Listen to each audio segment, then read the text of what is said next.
Bonjour, je suis Gladys Tumo, chorégraphe et danseuse camerounaise. Je suis en ce moment au Sénégal sur un projet de création avec 4 autres filles de la Côte d'Ivoire, du Sénégal, du Zimbabwe et de la RDC. Donc nous sommes là comme ça depuis 3 semaines sur le projet de danse intitulé Alofo. En fait, le projet Alofo est né l'année dernière lors de notre résidence ici au Sénégal, à Toubab Dialaho, à l'école de sable de Germaine Akoni. C'était lors d'un atelier de formation soutenu par l'Union européenne et organisé par l'association Jamtli, où nous nous sommes retrouvés plus d'une cinquantaine de stagiaires. C'est où est vraiment né le projet Alofo. Pourquoi Alofo? Alofo déjà c'est un espace qui est situé à l'école de sable, un espace de danse bien défini où la danse se fait uniquement dans du sable. Moi l'idée de créer ce spectacle est venue comme ça du fait que je travaille tout le temps dans cet espace qui était pour moi déjà, non seulement pour moi, pour tous les danseurs, un endroit pas trop aisé. Donc, en même temps, on était obligé tout le temps d'y aller. Peut-être pas trop content de le faire, mais à la fin, on se sentait toujours fier dans cet espace-là.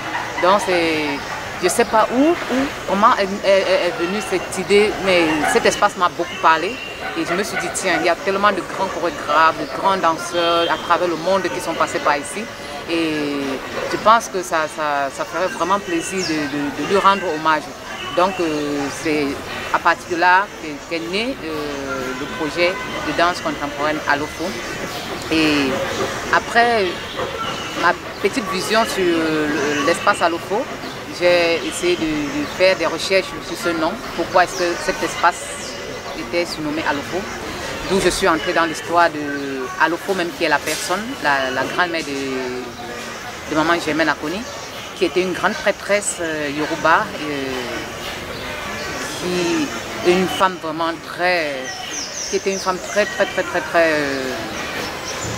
forte et je dirais même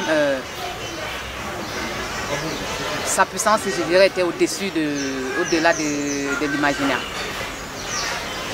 Donc après l'idée de chercher l'historique d'Alofo, je me suis rendu compte que Alofo c'était une grande prêtresse.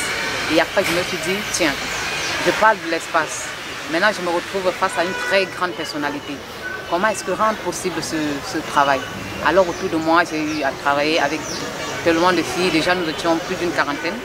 Et l'idée de travailler avec 5 filles m'est venue comme ça et puis je me suis dit non, tiens, c'est un spectacle qui mérite d'avoir des femmes très fortes. D'où l'idée de poser mon idée à la Zimbabwéenne qui a tout de suite adhéré, la Zimbabwéenne qui est Catherine Douglas, la Ivoirienne qui est Ange Aoussou, qui elle aussi a aimé l'idée de créer sur Alofo, et Godin Gossa de la RDC Congo et Fatou Samba du Sénégal.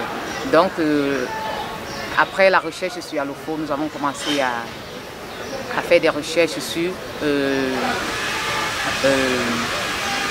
le ressenti de tout un chacun par rapport à l'espace Alofo. C'est-à-dire on partait de l'espace Alofo à la personne Alofo même. Donc tout est venu, cette idée de travailler sur le rituel, parce que c'était une très grande prêtresse, donc une femme très forte de la tradition africaine. Et je suis partie du fait de travailler sur Alofo et d'interroger aussi toutes les femmes du monde entier. Parce que le plus souvent, on va souvent beau le dire, mais moi je crois que la femme occupe toujours une place en ce qui me concerne, la femme occupe une place très importante dans la société.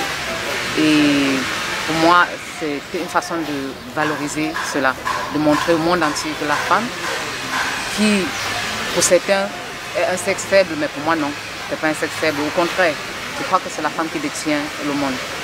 C'est pourquoi l'idée est venue de montrer ce côté très fort de la femme à travers le monde. pas seulement africain, mais la femme dans le globe.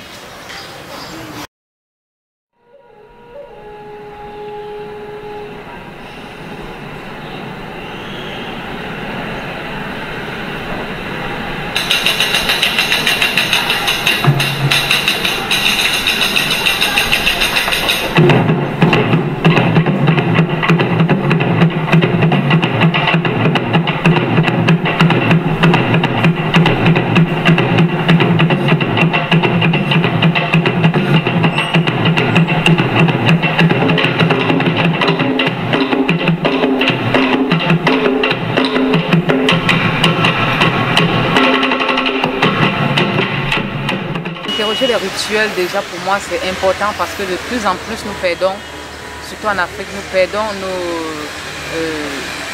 nos traditions. La jeune génération essaie d'oublier ce qu'était avant nos ancêtres. Comment est-ce qu'ils ont pu tenir jusqu'à ce que nous soyons là aujourd'hui. Et ces rituels-là, malgré tout, on va toujours beau le cacher, mais ça revient. Donc pour moi, interroger ces rituels, c'est d'amener en quelque sorte la jeune génération à comprendre qu'avant nous, il y avait des choses et qu'après nous, il y en aura. Donc il faut toujours rester en alerte et toujours penser que ces choses, nous n'allons jamais nous en débarrasser. Les rituels, ça va toujours de génération en génération. Alofo, elle a dû laisser sa puissance avant de s'en aller. Et ainsi de suite, ça va continuer. Donc pour moi, le fait de l'interroger, c'est d'attirer l'attention, d'attirer toujours l'attention de la jeune génération, à faire toujours un feedback en arrière, de savoir ce qui s'était passé par le passé avant de mieux amorcer l'avenir.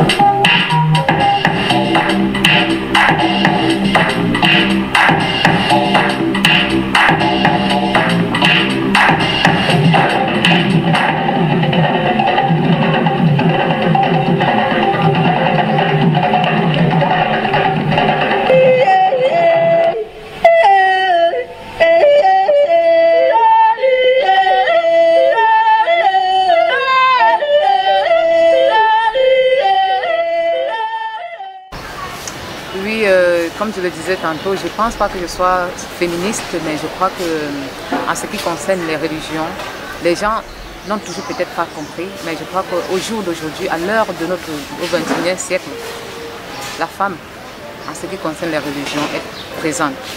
Parce que je crois que dans les églises aujourd'hui, vous allez rencontrer les femmes pasteurs. Ça existe.